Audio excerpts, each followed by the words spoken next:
प्राचीन समय की बात है।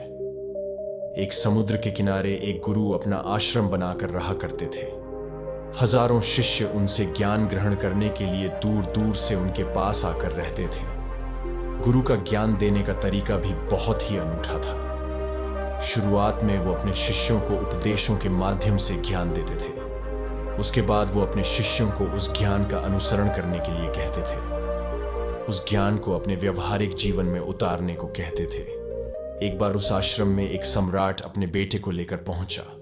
उस सम्राट ने उस गुरु से प्रार्थना की और कहा कि आप मेरे बेटे को अपने आश्रम में रहने दें और अपने तरीके से उसे ज्ञान दें। उसे इस आश्रम में बिल्कुल भी ऐसा नहीं लगना चाहिए कि वो किसी सम्राट का बेटा है।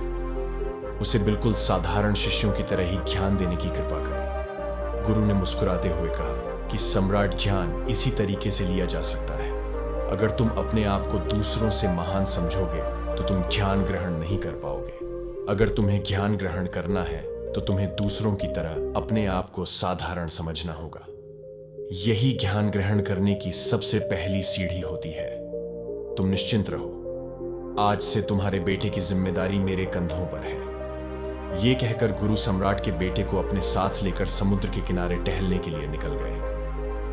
आश्रम के बाकी सभी बच्चे उस सम्राट को देख रहे थे। सम्राट अपने बेटे को अपने रथ पर बिठाकर लाया था, जिससे सभी बच्चे समझ गए थे कि ये बच्चा सम्राट का बेटा है। इसी वजह से आश्रम के सभी बच्चे सम्राट के बेटे की तरफ आकर्षित हो गए थे।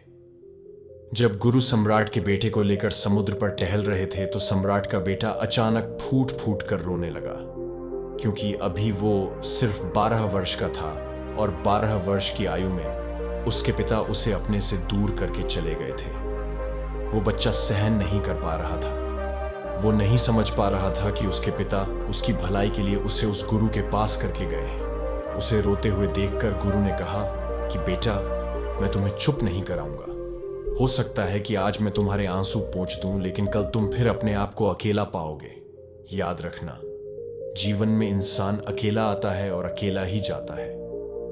जितनी जल्दी जो इंसान इस बात को समझ लेता है, वो उतनी जल्दी आत्मज्ञान के रास्ते पर निकल जाता है। गुरु ने अपनी बात आगे बढ़ाते हुए कहा कि जो इंसान अकेला रहना सीख लेता है, वही खुद से प्यार कर पाता है, और जो खुद से प्यार करना जानता है वो किसी के भी जाने का अफसोस नहीं करता, क्योंकि वो खुद से ही प्यार करता है। धीरे धीरे तुम आश्रम के माहौल में ढल जाओगे। शुरुआत में तुम्हें समस्या आ सकती है, लेकिन कुछ दिनों के बाद तुम इसे आत्मसात कर लोगे।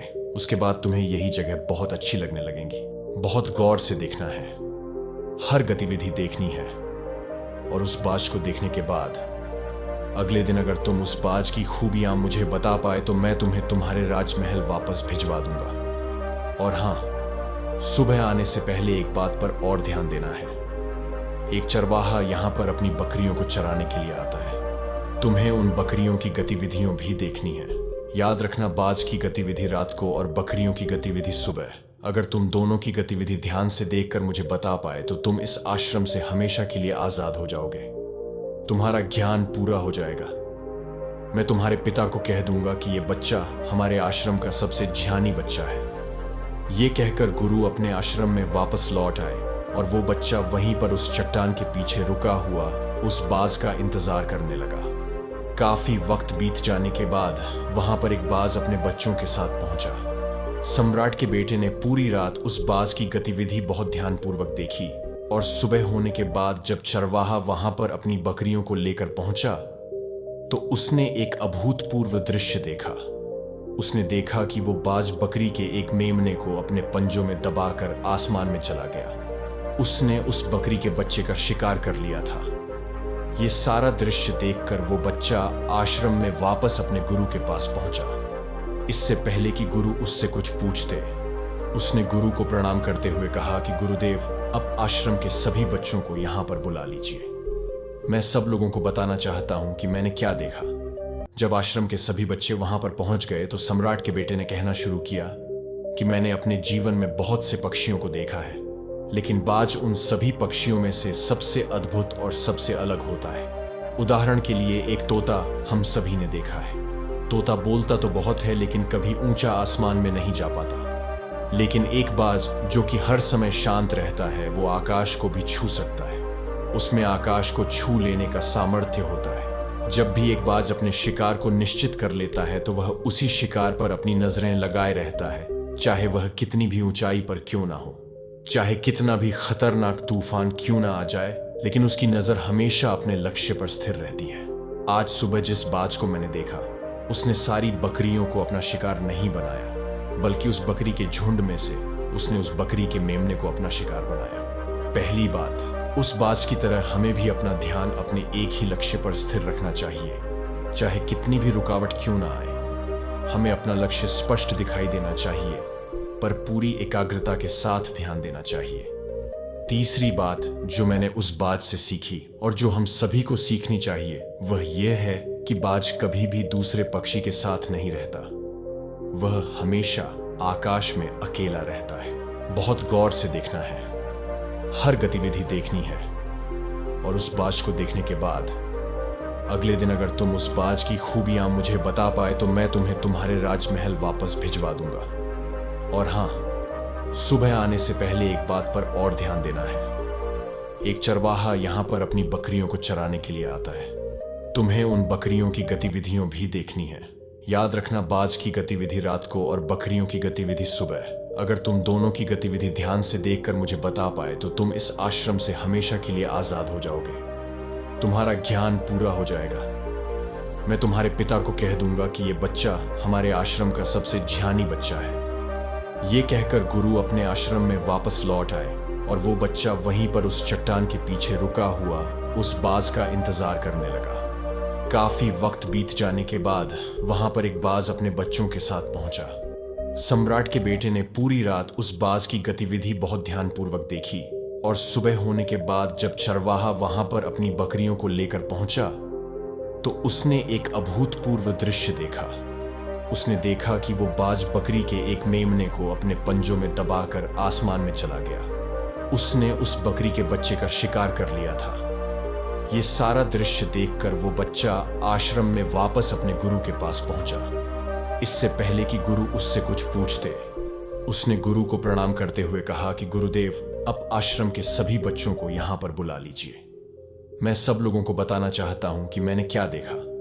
जब आश्रम के सभी बच्चे वहां पर पहुंच गए तो सम्राट के बेटे ने कहना शुरू किया कि मैंने अपने जीवन में बहुत से पक्षियों को देखा है, लेकिन बाज उन सभी पक्षियों में से सबसे अद्भुत और सबसे अलग होता है। उदाहरण के लिए एक तोता हम सभी ने देखा है। तोता बोलता तो बहुत है लेकिन कभी ऊंचा आसमान में नहीं जा पाता। लेकिन एक बाज जो कि हर समय शांत रहता है वो आकाश को भी छू सकता है। उसमें आकाश को छू लेने का सामर्थ्य होता है। जब भी एक बाज अपने शिकार को निश्चित कर लेता है तो वह उसी शिकार पर अपनी नजरें लगाए रहता है, चाहे वह कितनी भी ऊंचाई पर क्यों ना हो, चाहे कितना भी खतरनाक तूफान क्यों ना आ जाए, लेकिन उसकी नजर हमेशा अपने लक्ष्य पर स्थिर रहती है। आज सुबह जिस बाज को मैंने देखा, उसने सारी बकरियों को अपना शिकार नहीं बनाया, बल्कि उस बकरी के झुंड में से उसने उस बकरी के मेमने को अपना शिकार बनाया।